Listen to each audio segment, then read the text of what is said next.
Let's talk about AWS reInvent, because there was so much there, and no matter how much you talk, there's going to be so much more to talk about. Yeah, I mean, 4 days. I mean, listen, I like to spend max 2 days at an event. Spent 2 full days. We were in on Monday morning and left Thursday evening. Landed about 8 o'clock at night, and we all kept ourselves busy. AWS kept us busy. Their ecosystem kept us busy as well. I mean, there were literally hundreds of announcements boiled into across 4 days. The main keynote was literally 3 hours long. So yeah, let's try to boil this down. To me, there were 6 announcements that I want to dive into, but macro point is, the perception is that AWS is behind in enterprise generative AI. We can debate that. We can discuss it. We have on prior shows, but I just want to jump into the announcements here, and maybe we can wrap this up. Maybe we'll go back and forth on this, but I'd love to start off with the silicon, but I shouldn't. So here were the top announcements for me. So first of all, SageMaker, which is Amazon's end-to-end machine learning developer tool, they integrated data into the pipeline. And this is a big deal. It's all about simplicity. They created a called SageMaker Unified Studio. They added a lakehouse and tools like SageMaker Catalog for data governance. That's huge. The next one they did is Q Developer. So think of Q Developer as sorry, I didn't move it here. Hang on a sec. Q Developer, think of that as Copilot. Think about that as your chatbot, your base for agents. But 3 announcements that I just thought were super cool were essentially code conversion and setting conversion to move you off of VMware. That was one. Super interesting that the prior week, AWS did an announcement with VMware. Mainframe, and then going from Windows to Linux. You and I sat down with the general manager and the leader of that group, asked him some very hard questions. We talked about customers, the reality. I thought his answers were really good, right? You and I have both seen these transition tools before, and quite frankly, they haven't been that good. The interesting part is I love the openness, which was, hey, this isn't one button push yet. And whether it's VMware, mainframe, or Windows environments, these all go through systems integrators. So I thought that was, but I do fundamentally believe if there were a great use for generative AI, it's these transition tools. Let me dive into chips. So first announcement, there's nothing new about Graviton. Graviton has been out for a while, but what was new and what was astounding was that 50% of all new compute instance capabilities, not in the number of announcements, but the number of chips, is Graviton. Okay, so that means 50% of what's coming in the back door of their data center is ARM-based Graviton and not x86 Intel or AMD. That is phenomenal. I've chronicled this Graviton since it was Nitro, right? Graviton 1 was actually a Nitro card, but now you've got 2-socket capabilities. You have scale up, you have scale out, and you have literally every type of workload with high performance storage that you can do on it. And I think they even said that I think it was nearly every customer that they have they're doing some sort of thing with Graviton. That's amazing. And I really think this puts the x86 folks on notice here.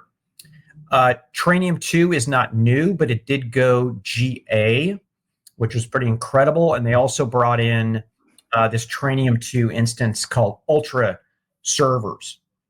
And that's essentially 64 of these chips with a high-speed interconnect, 83 petaflops, quadrupling memory performance, networking capabilities of a Trainium 2 instance. There was a thing called Project Rainier, which is an EC2 Ultra cluster with hundreds of thousands of Trainium chips in a partnership with Anthropic. You and I sat down with literally the design engineer, and I think what we can say is that when he said hundreds of thousands, he's like, multiply that by a lot. Okay, I don't know if that's 500,000 Trainiums, Dan. I don't know if that's 600,000. There was a comfortable. It was more than 200,000. Yeah, comfortable. And and the cool part about that is, the biggest cluster I think now is XAI that has 100,000 nodes, right? Truly amazing. So I'm gonna shut up here and give you some, but maybe we loop back and I can talk again. Yeah, I mean, there's no way in a 6.5 format we could hit everything. It's just not even within the realm of possibility. I guess I want to think about this through some themes. So you and I had a number of sit downs, and people out there can catch that through the 6.5. But like one of the big themes here was all about the transition from sort of this AI, exuberance to AI practicality. Like, how do we remove hallucinations? What can AWS offer there? What can AWS do to make unstructured data more available and automated for utilization in Gen AI workflows? So I thought that was really interesting. They had, Amazon Bedrock Data Automation. That was a great thing for that exact purpose. They offered a lot of advanced RAG features because, companies that are going to want to implement AI are going to want to use RAG. They're going to want to use knowledge bases, graph RAG. And so they did that with their new advanced RAG features. A couple other things that I noted was they were very focused on accuracy in their AI, because this was an AI centric show. I mean, they certainly hit on some other things, but what is it called? Automated reasoning, Pat. Yeah. So there's something called automated reasoning, and they're saying that it could catch 100% of hallucinations. I mean, this is what makes Gen AI not work, is that we're still not confident all the time. And the other thing they did too, that Pat, that I think you probably appreciated, I certainly did, was this new idea of distilling models. We keep talking. Yes, that is a good one. Yes. Yeah, we keep talking about how we're going to go to smaller models, but how do we get from these largest models to smaller models in a way that is more, I guess that you could say is more fluid. It takes less overhead. And that's what they're doing with distilling models, basically down to only using the size of model and the amount of parameters required for the model to perform within the context of how you're trying to have it perform. And guess what, everybody? When you do it that way, you reduce the amount of energy and the amount of cost exponentially. It's great to run these giant frontier models, and it's really nice to talk about trillion parameters and million GPU clusters. But the average business wants to be able to run on a handful of very small clusters. They want to be able to fine tune, optimize a model, access all their unstructured, structured data, be able to attach it to a model that maybe has very specific use case capabilities that's designed for their business, and then have it perform with minimum hallucinations. And that was a big feeling of what I got. So maybe, Pat, the way I'd almost describe this is this was the event where AWS was very clear that, yes, maybe we didn't get out in front of AI as well as some other companies. Maybe people think that we're a little bit late to the party, but realistically, from Sage to Q to their new models, Nova models, which, by the way, interesting, Nova versus Anthropic. This seems to be a thing. They're all invested in one and building another. And by the way, separate from Titan. So they still, but is that there is a full a full suite of solutions for everybody out there that wants to do Gen AI, and it can all be done in Amazon AWS in the cloud. The only other thing I'd say, Pat, is I got a real sense that managed capabilities are going to be very important. And this, by the way, is where I see non-NVIDIA silicon, for instance, starting to take shape. The same way AWS has really done well in serverless to drive to Graviton. Like when the app you just want a fully managed infrastructure solution to run your workload. This is where, does half a second versus 0.2 of a second of latency on a query for a token for a language or, video output change anybody's life? This might be where Trainium starts to get momentum, because where I see them succeeding is when they can write the software for something that's going to be done in high volume. Yeah. It can be done on their software that can be done at a lower cost. And they were very focused on that. They were very focused that their partnership with NVIDIA is very strong and intact. But you have no doubt that they're going to go down this path. And for these kind of managed workloads, of course, they're going to want to use Trainium.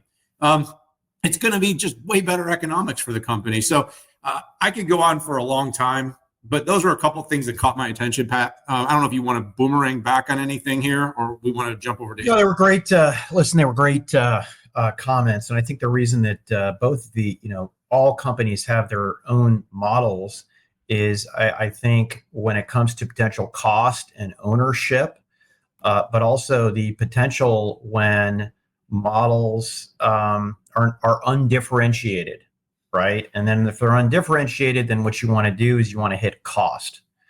But great commentary, Dan. So do you think